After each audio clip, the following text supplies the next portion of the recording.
So here are some new old Marvel comics that I got. We'll start with the Fantastic Four issue 35. This is now my oldest Marvel superhero comic. Not my oldest Marvel comic, not my oldest superhero comic, but you get the picture. This is from November of 1964, and it cost me $25. Wow, have we got a treat for you, Calamity on the Campus. Enough said, it's a 12-cent comic. And you've got your original team, Mr. Fantastic, Invisible Woman, or at the time, Invisible Girl, The Thing, and the Human Torch. And I believe this is Dragon Man. It is Dragon Man, introducing the sinister surprise of the year, Dragon Man. Wonder if it's his first appearance. The story is written by Stan Lee with an adequate script, and it's drawn by Jack Kirby with his satisfactory art. This is interesting. So the Fantastic Four have arrived at some school. I'm wondering if it's the school for the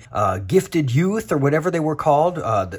Because look, isn't that Professor X? Yeah, Professor Xavier. Oh, okay, so he's visiting here. So it's not his school. Okay, so we've got some bad guy. Who is this?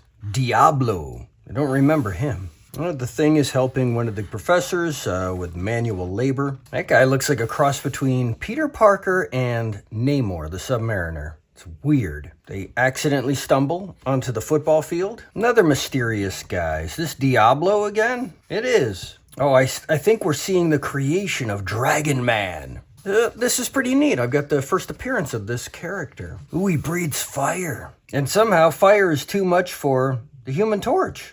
I think the way Jack Kirby draws the stretching powers is pretty cool. This is interesting. So Johnny has to fly around his compatriots to revive them somehow through the power of blazing heat. Okay, so they've left the campus. They're out at a nearby lake, and the battle continues. Oh, he's wearing a kilt? Not a kilt, a quilt.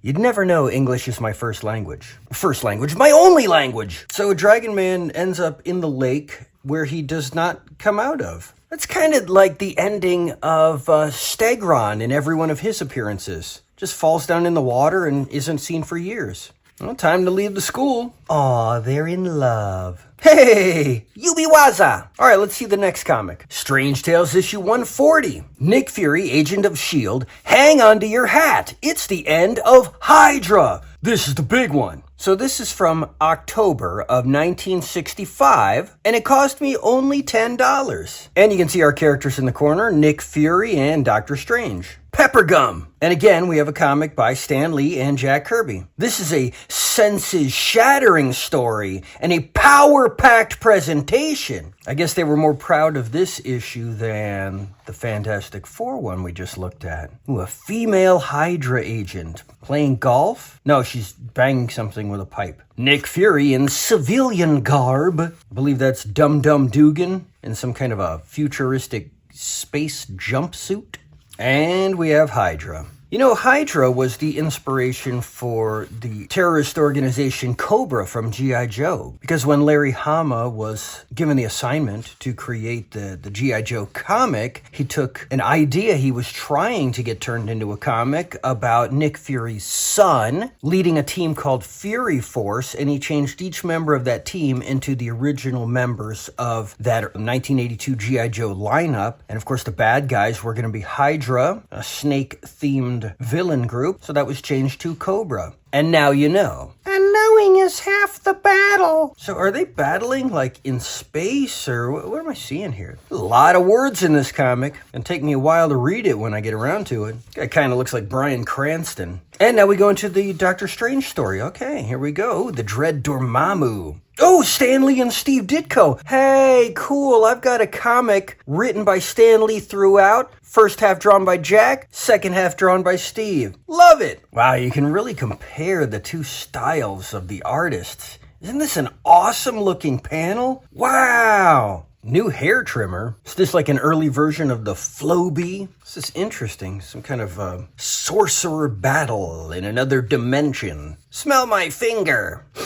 Well, sorcerer battle, but instead of spells, it's judo and a lot of leg kicks. And Doctor Strange loses. I didn't see that coming. Okay, third and final comic. And here we go, The Mighty Thor, issue 128. So check this out. The god of thunder and the son of Zeus face the power of Pluto. So it's a Thor-Hercules team-up. Someone wrote a number 3 in pencil. This is from March of 1966, and it cost me $15. Written by Stan Lee, drawn by Jack Kirby. Ooh, what's this? Grow 7 monsters. And so we begin our Asgardian tale. Look how this guy just stumbles in the room. Duh! Mercy, omnipotent Lord! Ooh, is he being zapped into oblivion? Nope, back in time.